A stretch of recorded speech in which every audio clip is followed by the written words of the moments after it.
Hello, everyone, and welcome back to the Film Score Podcast. Today, my guest is Academy Award nominated composer Volker Bertelmann. He joins the show to talk about his latest score, which is for the German World War I movie, All Quiet on the Western Front, the remake or readaptation of the classic book. And it also happens to be Germany's entry into the Academy Awards for Best Foreign Picture. Now, while I really enjoyed the movie, Volker's score really caught my attention. It's certainly been one of the more divisive scores of the year, with a really jarring, at times, modern sound, although it isn't actually modern music. As you'll find out, what I thought was this electronic, slightly industrial siren or wail is actually based in an early 1900s harmonium that his great-grandmother, I think, had. But it's one of those times where I watched the film, heard the music, and immediately thought, I need to find out more about this. And I'm glad I did. I really recommend giving that score a listen, and even if it's not really your style, check it out at least for the inventiveness of it. Of course, you can find out more about Volker on his website or various social media, and if you're enjoying these interviews, jump onto your favorite podcast platform of choice and give me a rating, give me a review, all that. Now, my last interview, in the lead up to it, I mentioned that this might be my last one for the year. Instead, I have one more interview coming on Christmas Eve. I thought maybe y'all won't be listening on Christmas Day, so moving it up a day early. It was a bit too good and too big to pass up. So after that, I'll be taking a brief mid-season hiatus, let's call it, and come back sometime in January. Keep your ears open. Until then, sit back and I hope you enjoy. Volker, thank you so much for joining me today. How have you been? Thank you for having me. Yeah, it's starting to get cold here in Germany. We starting getting winter. But besides that, I'm feeling very well, and I'm in the middle of recording my new album. So that's always a good work because you're away from all the pictures, and you're just doing music without any limitation, I would say, and I really enjoy that. Can you tell us anything about what the album might sound like or what the approach is? Because I know you started off doing quite a bit of prepared piano work. Yeah, it's actually, I think the next record will be maybe in the tradition of my beginnings where I started, where I was pretty deeply connected with electronic experimental music. Let's say a lot of beat-driven, maybe here and there some techno elements in there. Even though I like the piano as well, unprepared, and I like lyrical and very melancholic pieces. I rather have maybe one or two on an album, and then the rest is like more weirder things. Where you can actually play in a club or in a kind of indie venue. And I'm also, not such a big fan of getting too big in terms of places, because even though I play in a lot of like philharmonic orchestra places, I think for my music, it's always important that you have a very close relationship to your audience. I would rather play in a smaller venue 2 days or 3 days in a row than 1 day in a very big place. Do you still play in smaller venues then? Yeah. It's varying between, big venues, but I also play in Germany, specifically in certain areas. The people are not... They are not traveling so much to see other shows, so they mainly stay in their hometown.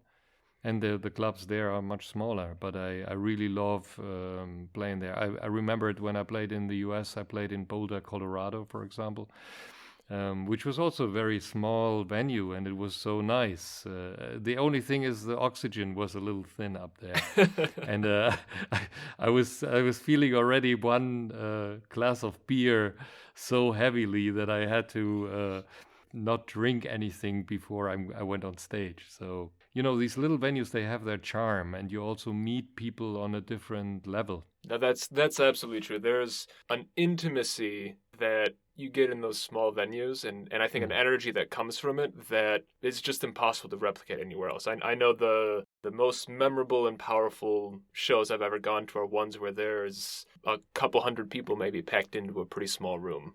Yeah.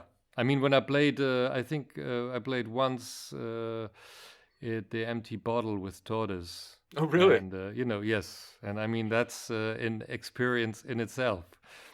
You know exactly what it is. I mean, two drummers sitting right at the edge of the stage, and places like that. I mean, in Chicago, which was actually the first city I played in the U.S. I played in a very small gallery. On that evening, I met a lot of people that worked for the Chicago Public Radio. So it was very nice for me because I never knew if that will be a good experience. And it made me, in the end, stay 1 week in Chicago. And I played another show that they then organized for me. And it was a very, very nice and welcoming scene and very experimental. So I would say Chicago is one of the places that very inspired me to continue and strengthen me in my approach, because a lot of times you are in cities where another approach is strengthened, that you need to be glamorous and successful, and it's very important that the craft in a way works in itself, and then everything else can fall in the right place. I love that, and it's funny. The Empty Bottle is maybe a mile and a half from my house, so yeah, you were right down the street. Yep, absolutely. Now, at this point, you've been doing solo records for 25, 30 years, scoring features for a decade or so. How much does each one inform the other?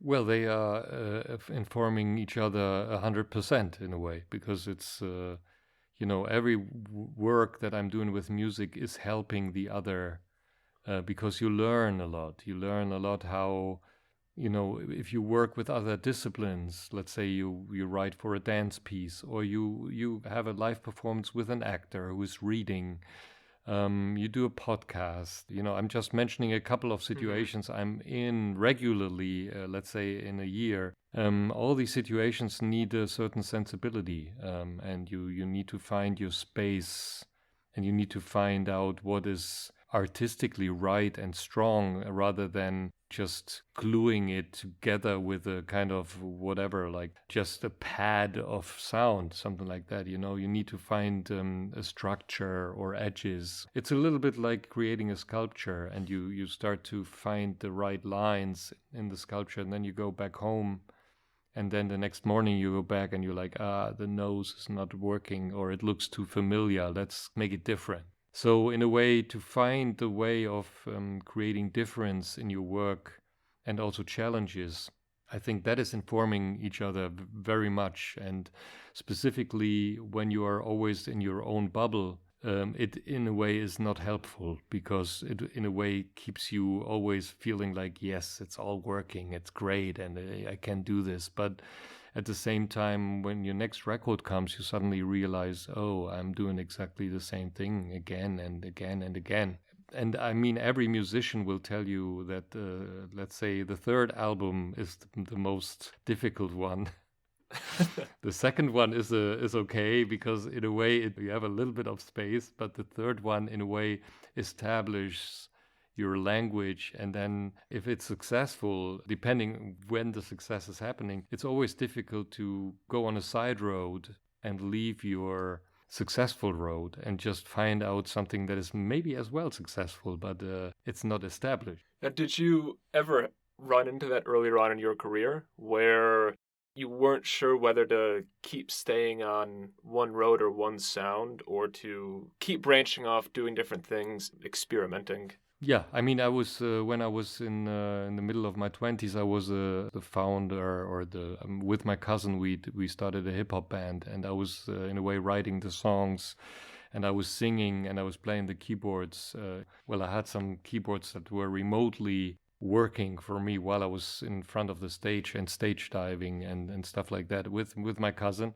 He was rapping, and so we were signed to a big major label, but at the same time I had the feeling this is not my thing. I'm in a way I'm entertaining something that is a kind of image of success, but it's not my way of having success because I felt not really happy with it. A lot of the time I was not with me. I was always longing for something. I was unfulfilled in a way, and and by finding, let's say, Hauschka and making music with with my own instrument that I really could play very well, but I felt the piano was always a little unattractive. It was maybe nice for romantic tunes for girls when I was young, but then at some point it was like, I mean, the classical pieces were great, but they were not reflecting the music that I was listening to and not the way of living that I'm living. So I felt always disconnected to that instrument, even though I could play it very well. So, I went on Saturdays and Fridays into an indie club and I heard extremely interesting music created with laptops, with stomp boxes, with weird kind of technology. And I was completely inspired. And then I came home and I sit on my piano and I was like, oh, yeah, pling, pling, pling, pling. So at some point that was not enough for me, and I wanted to, in a way, create the same kind of music that was inspiring me on the piano and using it as a kind of sound box. And that's why I started to put material in there, and I tried to create hi-hats on a C3 note, or I tried to find a way of creating bass drums with a certain key, so that when I'm playing, that I could have the whole orchestra on my fingertips, and I could work freely. Interesting. And that seems like such an important part of music, both creating and listening, is finding those things that you connect with and that represent you. But over the years since then, has that connection remained, or as you've gotten older as well, have you sought out different instruments or different connections as well? No. Well, I mean, I have different connections to other instruments because I'm working with them much more regularly, and I can think in other instruments in a way that I'm asking, let's say, a violinist, can you play like this, or so I can describe what I want. But the piano is always the instrument that helps me when I'm stuck, or when I'm trying to find a melody, or when I write a choir piece and I want to find the chord structure, or when I play, let's say, a scene in a chase scene of a thriller, and and I don't want to use the normal epic boom, boom, boom, boom, boom, boom, boom, the normal big drums and timpanis and stuff like that. Then I'm going to the piano, I EQ certain string notes, I put a gaffer tape roll on the strings just to find out if it could sound like a hi-hat. Or I'm using other material that I'm using because I can play the key. There's an impulse on something, so I can use material on that certain location where the hammer hits the string. So I'm trying to find out ways which also transfers then into, let's say, working with cellists that are doing, in a way, things like that transform their cellos in sound machines. Or I'm working with a drummer from the band Moom in Iceland. Well, not in Iceland, he lives in Finland, Samuli Kosminen. And he's, for example, a guy that works in a way on his drums like I'm working on the piano. And I mean, in Chicago, I saw many guys working on drum kits with a lot of material. Even people where I felt when I saw them, they looked like my father, or like, where it just felt like that's impossible, that there are guys that are looking pretty ordinary and not like punks or like weird guys. They're just like, they come with a leather bag and open it up, and then they have suddenly all this trash in there, which I really loved, in a way, that it gets this kind of normal attitude to be curious and to be interested, and in a lot of ways, people that are interested and curious are a lot of times stamped as weird or insane or whatever. But in a way, it's a little bit like being a scientist, because you're searching for an answer for a certain topic. And it's not about maybe the result, it's actually the path, because maybe the result is a complete different result than you were aiming for, but you find that whatever, a recipe for soap, or but you're you're actually hunting for like something else. So in a way, it's the same with me making music. It's more about the way and the path. Moving is for me more important than, having trophies. I appreciate that because I've always been somewhat interested in the stranger things, not just music, but in the arts broadly. And I always think of what a utterly boring world this would be if all of the fringe, very creative, out there people all got stamped out. It'd be horrible. Yeah. But you made a comment a little bit earlier about how in your solo work you can get a little more experimental and really push on that. What is it about working in film or TV that kind of curbs the experimentation? Well, I mean, in let's say, for example, a good example is All Quiet on the Western Front, because it's a film where I was very free in experimenting. There was there were 5 or 6 sentences that I exchanged with the director in the beginning, where we just said, what do we want to do? And he said to me, I want to have something from you that you've never done. And then I said, okay, thank you. and I walked home.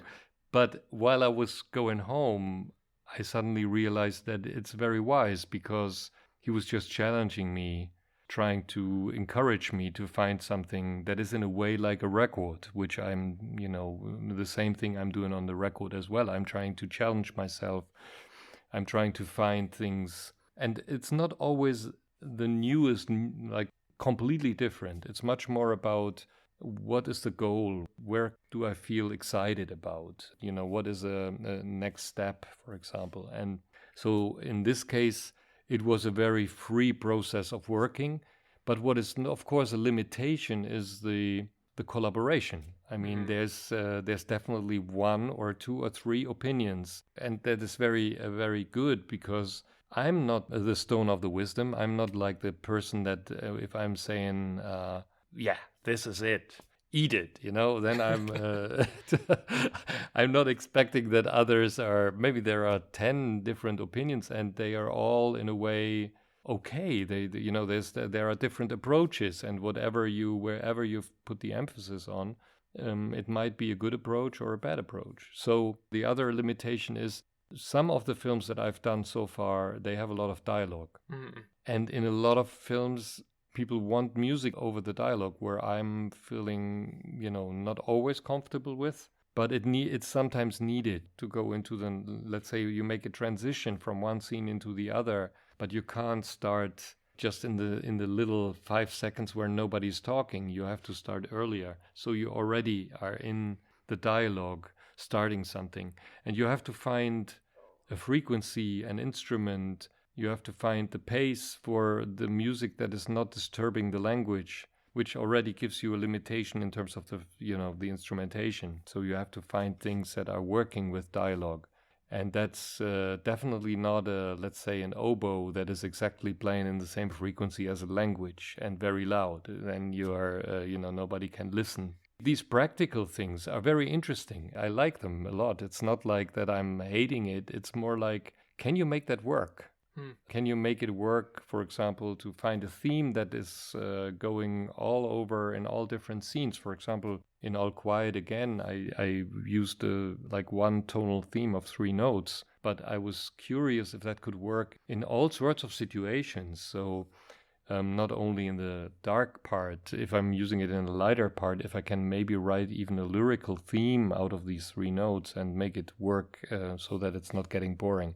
So these are challenges that I really love. And I would say, if I have enough time, I mostly can solve them.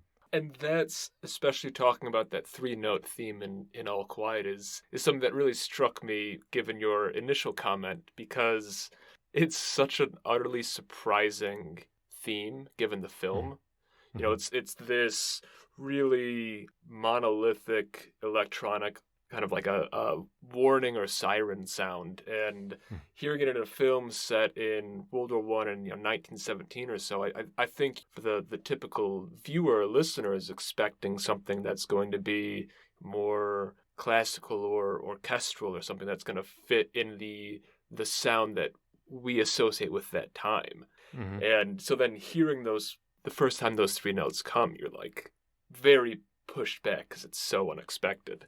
Mm-hmm. Now, with that said, I mean, was there ever a time where, when you're working on the film, that there was pushback on it, or it was going too far, might be too jarring, or did that exactly fit the bill for the director Edvard Berger's directions to you in the very beginning? Well, it was actually the very first thing that I sent him, and Really? nothing else. Yeah, nothing else. I just, we had this screening, and he was like, I want to have something from you that I haven't heard from you, and we talked about a few scenes, and we talked about the dimension that the music has, which is obviously there is some alarming music that is not underlining the horror in itself. It's just more like the horror comes.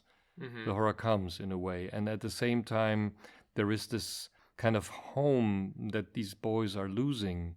I mean, with their naivety that they had at that time, because they were not forced to go to the front. They could have stayed at home. But they were just lifting their fingers and saying, hey, I want to be a part of it, which is completely stupid, But at that time, it was maybe people felt in that age, this is the thing to do. So they went there. But once they were there, they lost everything. I mean, they lost their sense of positivity. They lost their families. Nobody was taking care. They were just going up the stairs and they got shot and they died. They got the clothes undressed. They were sent back for the next round of soldiers. So in a way, to describe that process, that was for me very important, that there's something like this light, this warmth from home that is still somehow glowing and that everybody wishes to get back. And so I try to use that theme to also compose these things. But to answer your question in terms of the instrumentation, the instruments, funny enough, from my grandmother from the time from 1900. So when I came back from Berlin, and I was seeing the film, I said, I want to use an instrument from that time, but I want to use it in a way that I can also be modern, that I'm not forced into this orchestration thing, because once you're in it, you can't get out. The scale is set in a way. And so I came home and I had this refurbished harmonium in my studio that was already tuned to 440 and it was in complete good shape. I never used it. And so I had the feeling that this might be a great one because my grandmother was, living at that time. And it was used in our home or in their home to accompany Bach chorals and Christian songs when families were gathering, or at evenings. There was no TV, there was no radio. Well, radio wasn't even there. So, what do people do? They read and they have their fire going and they talk and they sing. So they were mostly singing. And so this instrument, I remembered that it had a very massive bass because it was combining octaves with each other, so you could play one note and it added an octave lower to it. So I used that and I put that in an amplifier, a Marshall kind of stack.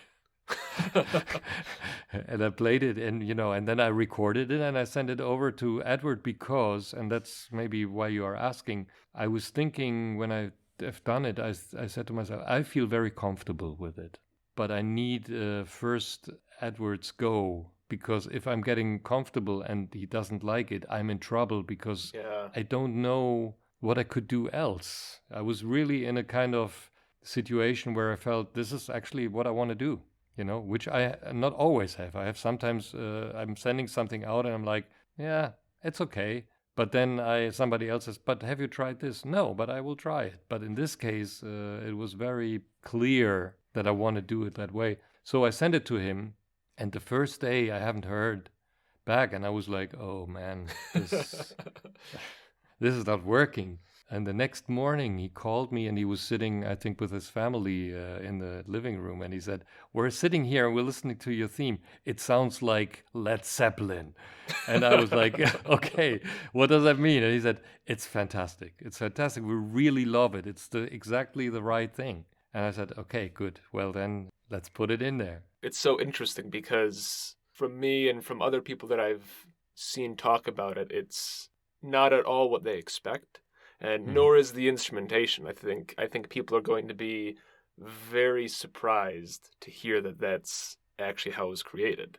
Mhm. But given that and your conversation with Edward, this is your, I think, fifth collaboration with him. Mhm. How has that working relationship changed over the years? And at this point, do you feel like you have more confidence in what you're sending him is going to be something that he's already going to like? Or is it still always up in the air when you send something over, especially on those initial pieces? I would say there's a very nice natural tension, Hmm. but not a tension in a way that it says you have to deliver.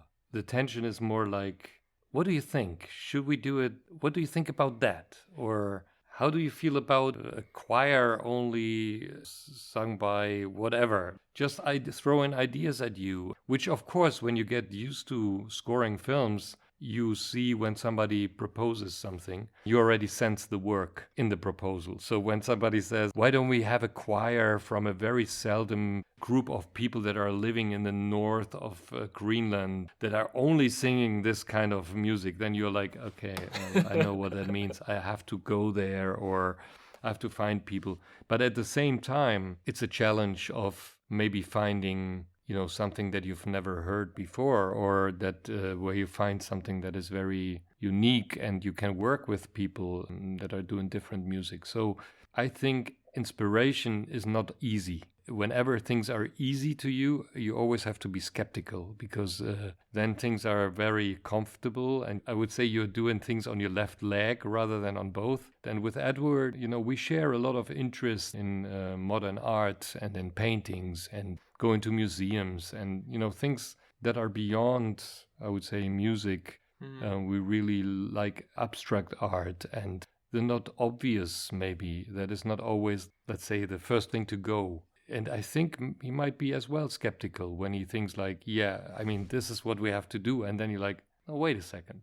Yeah, that is what we would do normally, but we want to do something differently. And how can we approach that? And that it doesn't have to be always the opposite. It's more about how you approach. Let's say you want to have a romantic scene. Of course, you want to have romantic music. It's totally senseless to play something that goes against the romantic feeling. But how can I approach a romantic feeling without overwhelming the scene, or without feeling cheesy or kitschy, or and finding the kind of sensitivity for that topic, for example. And sometimes it's just like you put a piece of paper between the strings of your guitar and you play exactly the same tune that is normally cheesy, but with a piece of paper between the strings, suddenly it becomes a kind of somebody who has a broken guitar that plays a song, and which maybe sounds a little bit like Johnny Lee Hooker playing a blues song on the step of his house, which is very charming and very heartfelt and very, very warm. And I think that's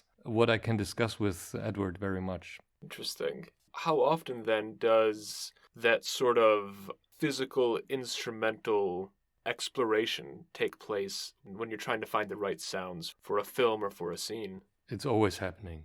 I'm always, in a way, I'm even trying to find instruments. Sometimes I'm buying, let's say, low string instruments of all kinds of sorts, because and that doesn't mean expensive ones. It means like going to the flea market, going to an instrument place, searching for a bass sitter, or like looking for, let's say, an instrument where you feel like, is that existing? For example, recently I was looking for a bass nickel harper, and I was not sure if that exists. But then I found a guy that lives very close to Düsseldorf that builds these humongous nickel harpers that are, and he's half time in Sweden, half times here. So I called him and I said, can you come and bring your nickel harper here?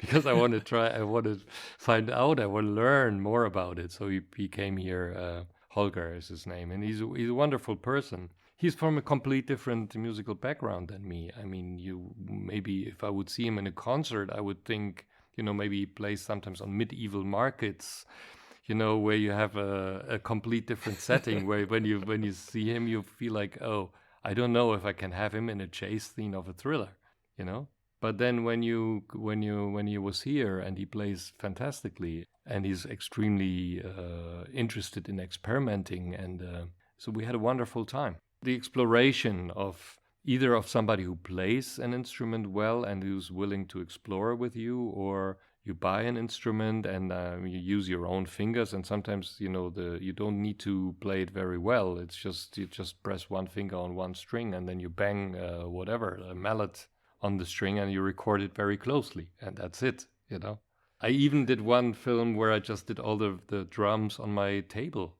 I mean, here really? where I'm sitting, like my desk. I just put contact mics on the table, and I was always wanting to have one like knocking, like a talk, but a talk that it doesn't sound like a talk on a door or a talk on a wood. So I found this. I was knocking on my table, and I was like, oh, this is exactly what I'm looking for. So I put a contact mic on the table and a few mics around my finger, and I was just beating the talk on my desk. So, it's sometimes so obvious, simple, but you always think that you need a humongous installation of, which you of course need every now and then. You need to record a full organ and, of course, a full orchestra and let's say 15 trombones that bring like, a humongous pressure into the microphone. So that's also important. It's always exciting to hear that sort of thing, as the listener, as the viewer, to have your ears pushed in new directions and hearing sounds that you're not sure about, you're not familiar with, that you sort of wonder, where did those come from? Mm-hmm. I talked with Ben Lovett not too long ago, who scored the new Hellraiser movie, and I know that was a big thing for him, was just also doing unexpected, unorthodox, stranger things to get sounds, and it time and again confuses the audience in a good way, I think, getting them curious as well. Mm-hmm. But how much of that is just the natural way that you approach music, and how much of it is sort of a drive to keep yourself doing things differently and not ever being stuck in the same rut where you look back and you've had 5 albums or 5 scores that are all pretty similar? Well, I think my natural approach is research. I'm a searcher. I'm a person that always is running around and searching for things. And when I like them, I collect them. And then I put them in a shelf, and every now and then I take them out. But I'm not the one that is storing 5 things and I'm repeating them over and over again. Because I think both things have to coexist. I mean, you have to be sure that what you're doing is part of your identity. It's not like a show off of, hey, I have a box of tricks, or I want to surprise people in the film, so I'm actually surprising the audience by tricking them. Mm-hmm. It has to come naturally out of your approach of working on something that is like hours and hours and hours go into the research process of finding one interesting sound. And if you have that one sound, suddenly the whole box of sounds are opening up. But to get into that box, it needs sometimes quite some patience and, some frustration in a way. And the frustration span has to be very high because, it's a lot of failures in there. And even the failures can be interesting and you store them, but you see them like maybe at some point you're like, it's not, it's a failure. I can't use it, but maybe later on. And sometimes I'm using failures of earlier scores in newer scores because suddenly I look at them differently than when I did the failure. So it's things that are the process is important, and while you're processing, you find out the things that are strong.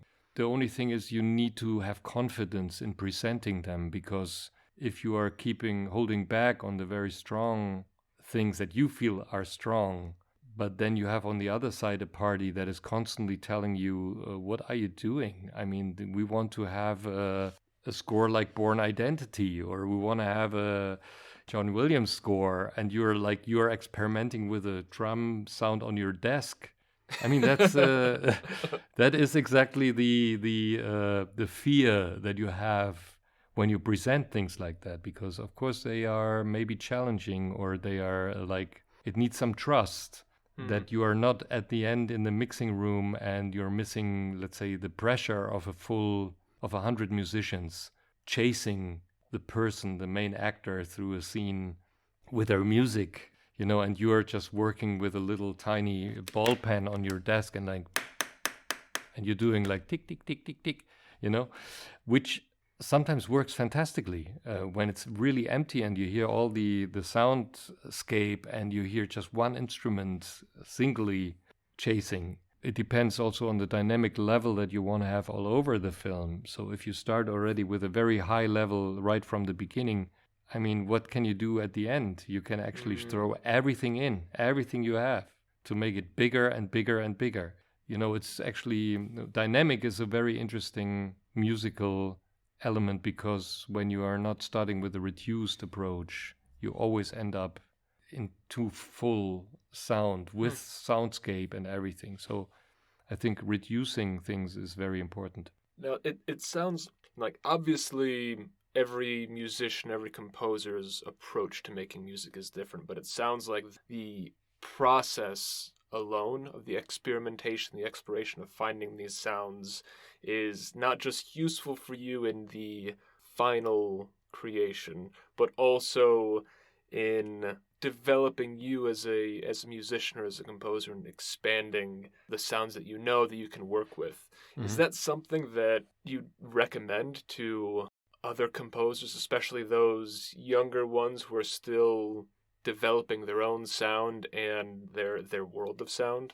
Well, it's a recommendation out of my experience. I mean, there's definitely hundreds and hundreds of other composers that maybe recommend their approach as the one that they experience as great. What I can say for myself, and that's maybe speaking to specifically younger composers that are in a way fan of electronic music, or like modern, let's say, indie music in a way, which can be done with not only electronic instruments. It can be done with cello, it can be done with violin.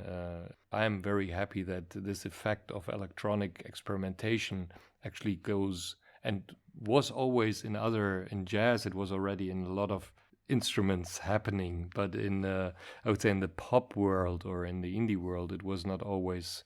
There was maybe in the krautrock time with Can and right.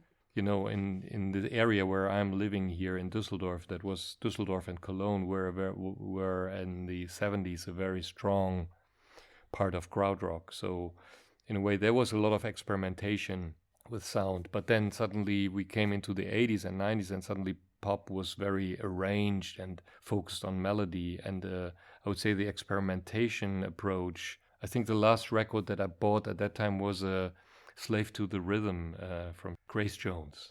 Yes, Grace Jones. And Trevor Horn did like a remix album of the one song of Slave to the Rhythm. And I felt this was extremely interesting because there was so many experiments.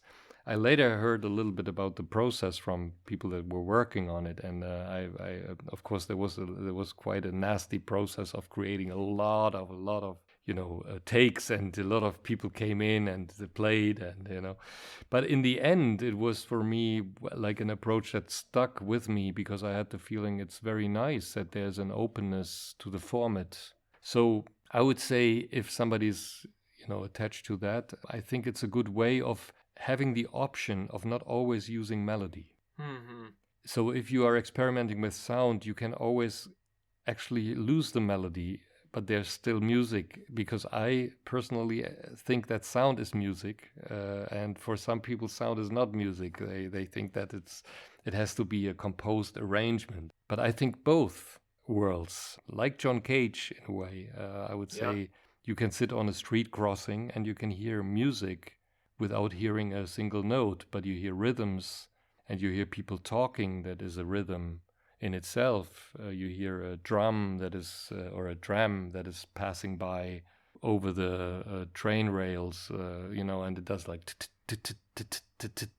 and then you hear like somebody honking, and this whole world that we are living in, if you're just standing still and you're just waiting and listening and think in a musical term, a lot of times there's music out there in a very interesting way. And if you go back and you try to recreate what you've heard with instruments, then suddenly you get a very interesting approach, because the things are maybe not rhythmically attached to each other, but all together they build a kind of construction that is very interesting. And I think that is something that for me sound can help create different approaches than you normally would tonally work with, because your ear is already in, after this chord I have to do that, but I can also replace that with this.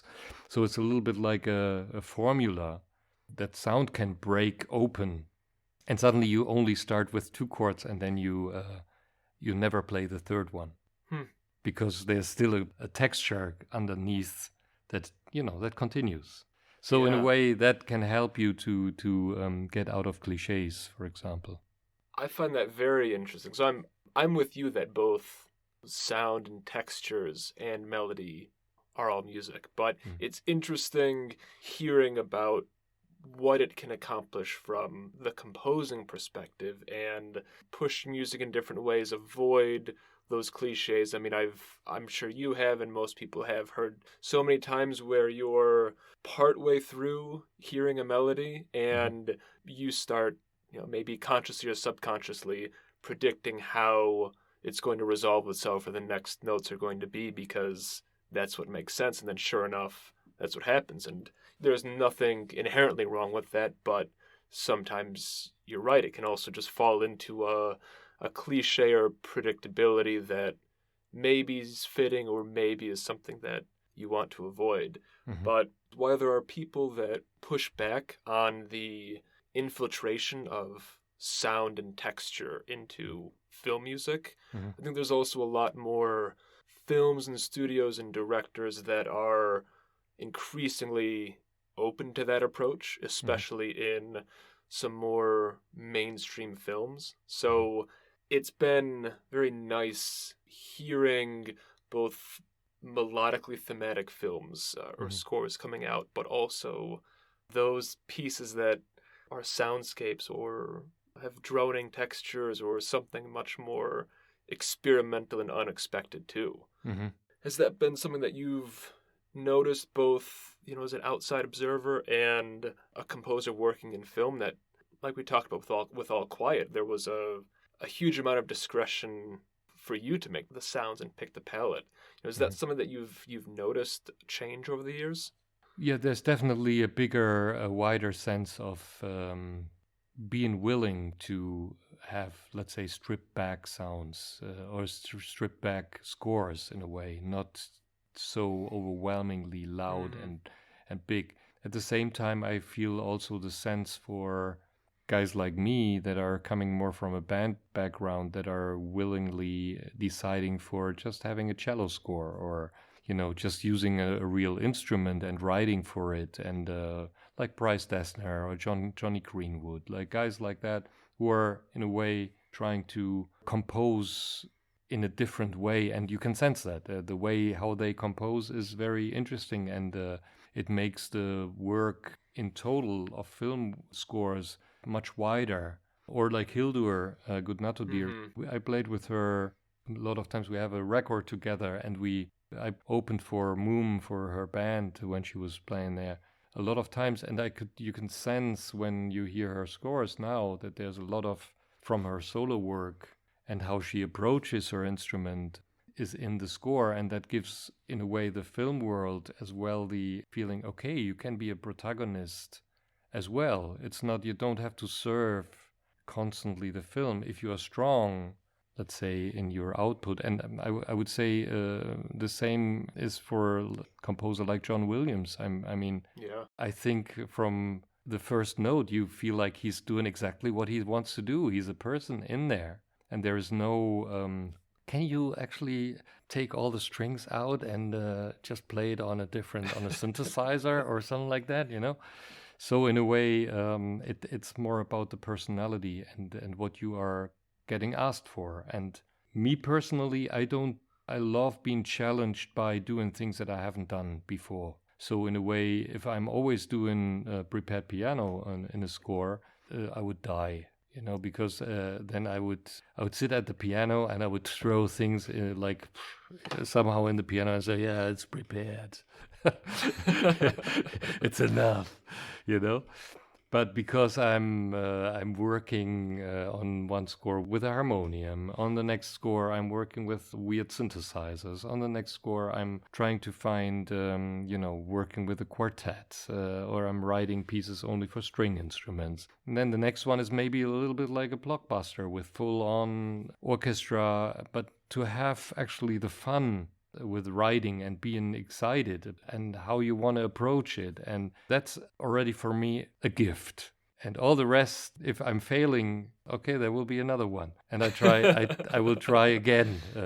There's also a difference, as you know, in failing for yourself and in failing in front of others. So a lot of times I think I could do better, but others are thinking it's already fantastic, you know, and I'm like, oh, I don't know. Well, I think that's, as long as you're not being too hard on yourself, speaking, you as in the broad everybody, I think that's the mindset you need when you're making anything creatively. That, yeah, maybe it was good, but I think there's more I could put into it. I could do better. The next one can be better. Because I think that always is pushing you to improve and to try new things, which I think is integral, because otherwise, like you said, you'll be looking back in 10 years having done the same thing, not pushed yourself and been like, what happened? No, and then you could always make a video of yourself standing in a kind of glitter and you're like the best of, that doesn't make sense at all. It's I'm learning. I'm actually in a long learning curve of getting challenged, and sometimes I don't know. Sometimes I'm sitting in front of a film and I said yes, and I have no idea how I will pull that off. Sometimes I'm writing like all quiet. I'm writing things very quickly and it all falls in the right place. So it's not, no project, no film is, and also my records, no work is always the same. Challenging yourself and learning from mistakes, or let's say, for example, the string sound on one record or on one film was not exactly the right thing. Then you have to figure out what can you change, and then at the same time, what is always helpful is to have a production line that always works, because timing-wise, it's sometimes very important that you can rely on people that you work with and that who are very good, where you can always say, oh, I can do that with those guys. I call them up and they say, yes, of course, let's do it, It needs all these kind of little stones in your, in your palette that help you to survive this whole thing in a way that you are happy and that you are satisfied. I would say that you are satisfied with the work and with what you've done, and you can go home and you can just eat a sandwich with your family and you're like, hey, it's good, rather than being grumpy and yelling at everyone. And with how intensive the process can be, and I think often is, that sounds like an integral aspect of not just making sure that the music that you're coming out with is good, but also that preserves you as a person, rather than, like you said, being grumpy or being overwhelmed or burnt out. But given the darkness and bleakness of All Quiet, it's been nice to have something a bit more hopeful or optimistic in these last few words. So I think those words of wisdom I'll let rest with everybody and let you go on your way. But once again, I really do appreciate you jumping on to chat. It was great talking with you, and honestly, a really, really interesting, striking score that when I watched the film about 10 minutes in, it's like, I need to know more about this. So I'm glad you could come on and answer some of my questions and sate my curiosity a bit. Well, thank you so much. I'm very thankful that you invited me, specifically you're coming from Chicago, which is a. Well, and if you ever end up playing the Empty Bottle again, I'll be right there. Please come.